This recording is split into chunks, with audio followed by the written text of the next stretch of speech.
Janvier 2019, Samsung sort les Galaxy S10, S10 Plus. On est à l'unpack de Samsung où ils ont présenté les nouveaux Samsung Galaxy S10 avec des écrans poinçonnés ou alors une petite bulle un peu plus grande pour pallier un design un peu vieillissant. Ils en ont profité au même moment pour lancer le premier smartphone pliable qui était vraiment très attendu, le Galaxy Fold. Il est là, il est beau, il est chaud, je vous présente le Galaxy Fold. Avril 2019, ils ont étendu la gamme A en supprimant la gamme J qui était jusqu'à présent l'entrée de gamme et la gamme A qui était le milieu de gamme. Du coup, cette nouvelle gamme A regroupe l'entrée de gamme mais également le milieu de gamme. C'est la nouvelle gamme A. La nouvelle gamme A, donc ouais. là, elle a été annoncée dans son intégralité. Et ils lancent plein de nouveaux produits, A10e, A20, A40, A70, A80 et j'en passe à des meilleurs. Ça c'est vachement bien et ce qui est super, c'est qu'effectivement, il n'y a pas de bulle pour le coup. Non. Donc je, là, je ne critique pas la bulle, hein. Je ne critique pas la bulle, je vais me faire taper dessus. Été 2019, Samsung lance deux nouveaux Galaxy Note, Galaxy Note 10, Galaxy Note 10 Plus, pour étendre sa gamme et toucher toujours plus de consommateurs. Vous avez ce joli modèle là, alors j'ai deux couleurs différentes, ça c'est le modèle noir, le Note 10, je sais pas si vous voyez bien comme ça, je vais vous mettre toutes les incrustations, vous allez voir c'est top. Et là on a le Note 10 Plus. Septembre 2019, le Galaxy Fold refait son apparition, c'est toujours un Galaxy Fold 1 V2 parce qu'il y a eu des problèmes avec la première version et on le retrouve cette fois-ci directement à l'IFA à Berlin.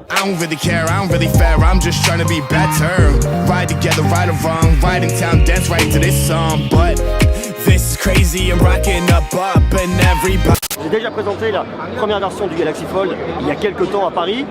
Il a été revu, il y a eu des problèmes, ça vous le savez. Et franchement, je continue vraiment à aimer ce produit, je trouve vraiment cool, la prise en main est top. Octobre-novembre 2019, Samsung présente l'ébauche d'un nouveau form factor pour son Galaxy Fold, qui serait en tout cas le Galaxy Fold numéro 2, qui pourra arriver en 2020. Vous avez un grand smartphone et là, vous le repliez comme un smartphone à clapper. Fin 2019, ils présentent deux nouveaux smartphones en Asie, Galaxy A51, Galaxy A71. Janvier 2020, Samsung officialise les Galaxy A51 et A71 en Europe. A51 et A71 sont deux produits extrêmement similaires, plus lancement du Galaxy Note 10 Lite et S10 Lite. Le S10 Lite, on n'en parle pas parce qu'il ne sortira pas en France. Écran Infinity O de 6,7 pouces, Full HD+, bien évidemment un écran Super AMOLED avec une résolution de 2400 par 1080 pixels avec 398 pixels par pouce. On a bien évidemment ce qui fait tout l'ADN de ce produit, un S Pen qui est connecté, un S Pen que vous allez pouvoir utiliser comme sur le Note 10 et le Note 10 Plus pour télécommander directement votre smartphone. Après une année d'innovation, de prise de risque, de concepts complètement innovants, tout ça pour recentrer la marque et faire face à la concurrence, bilan des courses, Samsung est leader sur le marché de la téléphonie mobile devant Huawei et Apple. 2020 s'annonce être une année tout aussi excitante avec le lancement de pas moins de 3 nouveaux produits dans la gamme S. Un changement de nom, on sort du régime S9, S8, S10. On va pas sortir le S11, on passe directement au S20, S20, S20 Plus, on garde le nom Plus, et S20 Ultra. Comme ça on envoie la barre vachement haute. Il se pourrait même... Quand ça tombe, c'est pas terrible. Là ça bouge pas. C'est mieux quand ça tombe pas. Et il y aurait même le lancement d'un nouveau Galaxy Fold, un ou plusieurs Galaxy Fold, parce que la gamme Fold c'est une gamme aussi qui va évoluer. Il y a eu un produit dernière, il pourrait y en avoir plusieurs cette année. Il pourrait y avoir un Galaxy Fold V2 comme celui qu'on a eu l'année dernière, et il pourrait y avoir un Galaxy Fold 2 aussi. On suivra tout ça, on le suivra très prochainement parce que le lancement, le gros lancement se fera le 11 février à San Francisco. On en reparlera dans quelques temps. Donc si ce n'est pas déjà le cas, je vous invite à vous abonner et activer la cloche, comme ça vous saurez tout sur ActuTech et tout sur le nouveau produit de Samsung. Mais avant toute chose, je vais vous montrer à quoi devrait ressembler le nouveau Samsung Galaxy S20. Parlons du design. Alors le design est intéressant parce que c'est des fuites qui viennent du site Unleaks. Je ne sais pas si vous le voyez là, vous voyez. Il y a plein de fuites qui sont marquées, plein de... Alors c'est des fuites ou des reconstructions, en tout cas c'est des choses qu'on voit et ça c'est intéressant. Alors ce qu'on voit, et ce qui est cool, c'est déjà dans un premier temps qu'on va retrouver un petit écran poinçonné ici, là, vous voyez. Le petit poinçon, je pensais qu'il allait disparaître et je suis un peu embêté parce que vraiment j'aurais aimé qu'enfin Samsung nous fasse disparaître ce poinçon et qu'on se retrouve avec la caméra située sous l'écran.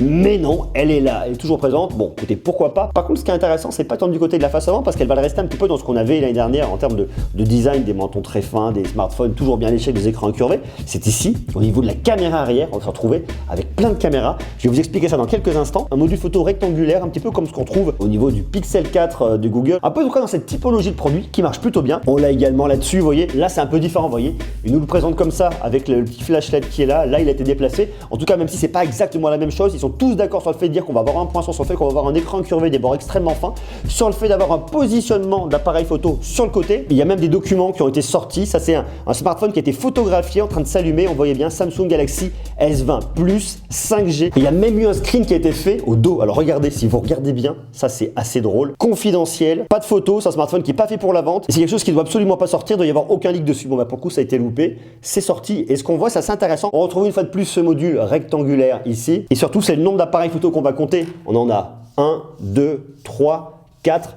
Et ici, il envoie un petit 5e. Ça ressemble plus à la caméra TOF. Mais ça, je vous explique ça dans quelques instants. Une des grosses nouveautés cette année devrait venir de l'écran, en tout cas des écrans, puisqu'il y aura plusieurs smartphones.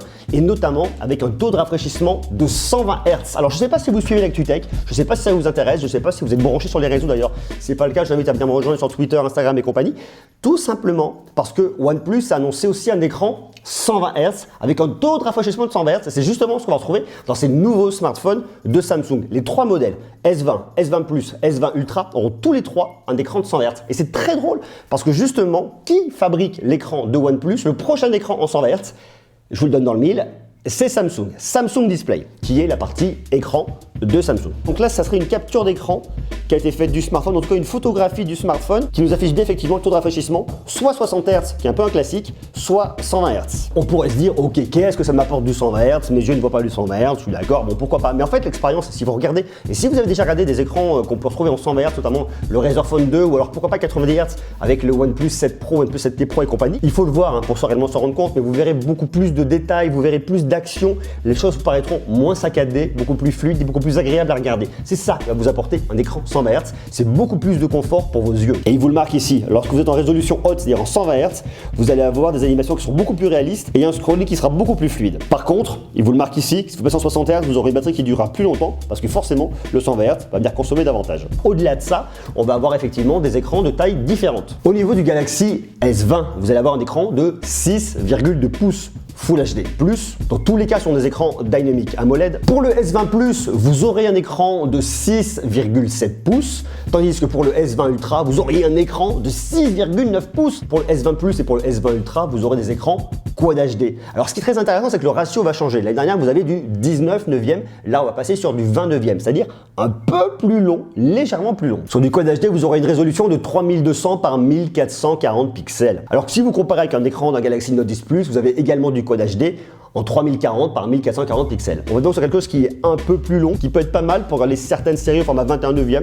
Bon, pourquoi pas, mais surtout pour le scroll, pour vous afficher plus de choses à la verticale, ça peut avoir un sens. Ici, Samsung a fait l'impasse sur la prise jack, il n'y aura absolument pas de prise jack, vous aurez un adaptateur USB-C et prise jack pour venir écouter. Je trouve pas ça terrible. Pour moi, le mieux, c'est de prendre des Galaxy Buds ou leur prendre n'importe quel écouteur en Bluetooth, ça fonctionnera, ça ira très très bien, juste parce qu'à mon avis, on va augmenter, on avait du Bluetooth 5.0, on devrait avoir du Bluetooth 5.1, ça me paraît en tout cas aller dans le bon sens. Bien évidemment, des haut-parleurs stéréo pour avoir de la spatialisation lorsque vous allez regarder des séries, des films directement sans utiliser un casque. Alors c'est un smartphone qui sera également performant avec le dernier Exynos 990 que vous allez pouvoir retrouver dans le monde entier sauf aux US et au Canada où vous retrouverez le Qualcomm Snapdragon 865. Vous devriez avoir pour la version S20, S20 Plus 12 Go de RAM et pour la version Ultra 16 Go de RAM. Je me demande quand même si la version S20 on n'aura pas plutôt 8 Go de RAM, ça ferait donc 8, 12, 16, ça me paraîtrait en tout cas assez logique. Dans tous les cas, 128, 256 ou alors 512 Go de stockage extensible jusqu'à 1 Tera grâce à une carte micro SD. On va aussi avoir également une grosse autonomie avec de grosses batteries. On commencerait sur le S20 avec une batterie de 4000 mAh, le S20 Plus 4500 mAh et carrément avec le S20 Ultra 5000 mAh compatible recharge rapide 45 watts qui vous le rechargera un peu plus d'une heure. Vous partiriez de 0 à 100%, je pense que ça quelque chose comme 1h15 de chargement. Bien évidemment, l'OS ça serait One UI 2 basé sur un Android 10. Je vous montre un peu ce qui est attendu du côté de l'appareil photo. Alors ça serait un petit peu un plan de ce qu'on aurait au niveau de l'appareil photo. Sur le plus gros modèle, sur le modèle Ultra, avec un zoom hybride x100. Oui, carrément, un zoom hybride x100. Pourquoi pas? On va donc qu'on a en tout 4 caméras. 1, 2, 3, 4, mais également 5 ici. Alors soit c'est le flash LED, why not, soit c'est la caméra TOF, la time of flight. Moi je pense qu'on aura plutôt ça, c'est-à-dire la caméra principale, le téléobjectif, l'ultra grand angle, la caméra TOF et ici c'est votre flash LED. Normalement la caméra principale au niveau du modèle Ultra, ça doit être une 108 mégapixels. Oui, 108 mégapixels, mais uniquement sur le modèle Ultra. Par contre si vous arrivez sur le S20 et le S20 Plus, vous devriez avoir une 12 mégapixels. Normalement ça devrait être la Sony IMX 555 en 12 mégapixels sur le capteur principal. Uniquement sur le S20 et le S20 Plus. Ensuite au niveau de l'ultra grand angle, vous auriez une caméra de 12 mégapixels. Le téléobjectif, vous auriez une caméra de 48 mégapixels avec un zoom optique x10 et un zoom hybride qui irait jusqu'à x100 uniquement sur le S20 Ultra. Tandis que la caméra TOF, Time of Flight, elle vous servira pour le mode portrait, pour l'effet bokeh, pour venir apporter de la profondeur, pour venir vraiment mesurer, pour vraiment avoir le meilleur fond d'arrière-plan. Après, on peut l'utiliser pour d'autres choses, pour des jeux, c'est intéressant, pourquoi pas. Mais en tout cas, pour la photo, c'est vraiment le fond d'arrière-plan qui va sortir là-dessus. Côté selfie, on devrait avoir une caméra de 10 mégapixels et vous pourriez avoir un mode aussi ultra grand angle lorsque vous avez plein d'amis, que vous voulez vous filmer avec des selfies avec plein de potes autour de vous. Et au niveau de votre capteur principal, au niveau de votre 108 mégapixels, vous aurez la technologie qui vous permettrait de faire du 4 pixels en 1. C'est-à-dire que vous allez prendre 4 pixels indépendamment et ces 4 pixels, vous allez les regrouper pour avoir un super grand pixel qui permettra de capter plus de lumière, ce qui fait que ça vous sortira une photo en 27 mégapixels et notamment pour la photo de nuit, ça c'est vraiment bien. Côté vidéo, vous pourriez filmer jusqu'en 8K 7800 par 3400 pixels, ça c'est juste énorme et uniquement à 30 images par seconde. Sinon, vous pouvez monter ici en 4K, 3840 par 2160 en 60 images par seconde. Bon, il y a aussi du Full HD, faites comme vous voulez. En tout cas, ça, c'est vachement intéressant parce que vous avez des TV Samsung 8K. Donc, vous pouvez filmer avec votre smartphone, vous pouvez l'afficher sur votre télé. Alors, on verra tout ça, on verra effectivement le résultat. Mais en tout cas, ça fait une jolie promesse. Un smartphone complètement compatible 5G, parce que la 5G arrive, elle arrive un peu partout, tranquillement, doucement. Elle prend son temps, mais elle va finir par être là. Donc, si vous achetez ce smartphone, vous n'allez pas l'acheter pour 6 mois. Vous allez l'acheter facilement pour 1 an, voire un peu plus. Donc, il faut qu'il soit prêt pour la 5G. Donc, il faut acheter un smartphone 5G compatible. Je pense que c'est ce qu'on aura sur ces nouveaux Galaxy S20, S20 Plus, S20 Ultra. Lecteur d'empreintes digitales basé sous l'écran, lecteur d'empreintes digitales non pas optique, mais ultrasonique, comme ce qu'on a eu l'année dernière avec les S10. Alors, je ne sais pas si vous avez suivi, mais lors de mon test, j'avais été un peu déçu. Je dis, je comprends pas, ça met un petit peu de temps, c'est compliqué à déverrouiller. Ça marche quand ça veut. Des fois, ça marche, des fois. Vous voyez, là, ça met du temps. Et là, qu'est-ce qu'il met? Voilà, j'ai pas complètement couvert. Donc, je repose mon doigt, j'attends. Ça finit par marcher. Le truc qu'il y a, c'est d'une, c'est pas très rapide et des fois ça marche pas, il faut s'y reprendre à 2-3 reprises. Voilà, ça c'est vraiment le truc que je regrette là-dessus. En fait, ce qui est intéressant avec le capteur d'empreinte digitale ultrasonique, c'est que vous pouvez le mettre à jour, mais d'un point de vue logiciel. Et c'est ce qu'a fait Samsung. Ils l'ont amélioré, ils ont fait des mises à jour et là vous retrouvez avec un capteur d'empreinte digitale qui déverrouillait extrêmement rapidement et ça c'était vraiment appréciable. Je vous parlais du Bluetooth 5.1 tout à l'heure, mais il y aura également normalement du Wi-Fi 6. Alors comme je vous le disais, c'est un smartphone qui va être présenté très prochainement à San Francisco, c'est-à-dire le 11 février. Je vous en reparlerai, je vous ferai un débrief complet du produit, on regardera, on prendra un, on le testera. Donc abonnez-vous si ce n'est pas déjà le cas. Et à mon avis, c'est un produit qui va de toute façon arriver aux alentours des 1000 €. Je pense que pour le S20, on va être un petit peu en dessous, histoire de venir un peu plus attractif. S20 Plus, on va passer les 1000 € et S20 Ultra, à mon avis, on va s'approcher des 1400, 1500. Donc j'imagine un S20 aux alentours, je vous dis, de 900, 950 €, ça me paraîtrait assez logique. S20 Plus, 1200 €, 1200, 1300. Et on va arriver sur un S20 Ultra qui va être le top du top, le plus gros. Après, il faut vraiment vouloir ce format parce que si on a effectivement un 6,9 pouces, c'est quand même quelque chose qui est énorme, qui prend beaucoup de place, soit dans un sac, soit dans une poche. Donc, bon, pas forcément toujours ultra simple. Par contre, beaucoup de confort à l'affichage. Et là, un produit, à mon avis, plus aux alentours des 1500, voire 1600 €. Et si vous montez sur une grosse config en 512 Go de stockage, là, à mon avis, par contre, ensuite, le tarif va être un petit peu plus coquin. Alors, les usages, on les devine assez facilement. Vous allez avoir un grand écran qui est complètement optimisé pour le multimédia. Donc, toute la partie loisir est vraiment mise en avant. Grand écran, on connaît la qualité des dalles de Samsung, excellente dalle, extrêmement bien calibrée, extrêmement bien maîtrisée et qui en plus est là pour filtrer la lumière bleue, donc gros confort de visionnage, audio de qualité.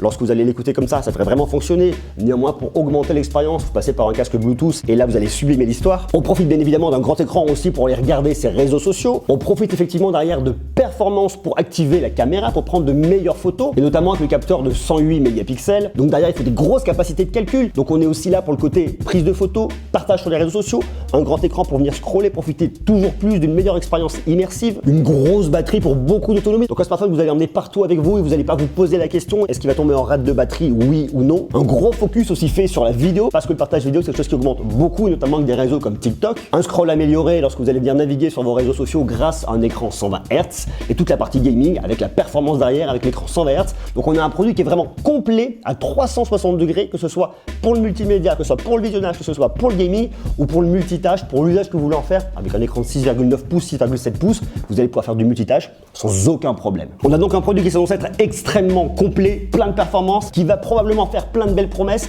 Je vous invite bien évidemment à vous inscrire parce qu'on en reparlera. Dites-moi ce que vous en pensez. Qu'est-ce que vous pensez de ce que je vous ai décrit? Est-ce qu'il pourrait vous intéresser? Samsung Galaxy S20, S20 Plus, S20 Ultra. Qu'est-ce que vous pensez du format de l'Ultra? Le très gros format, des écrans énormes, toujours plus de performance. Est-ce que vous pensez que ce produit pourrait être fait pour vous?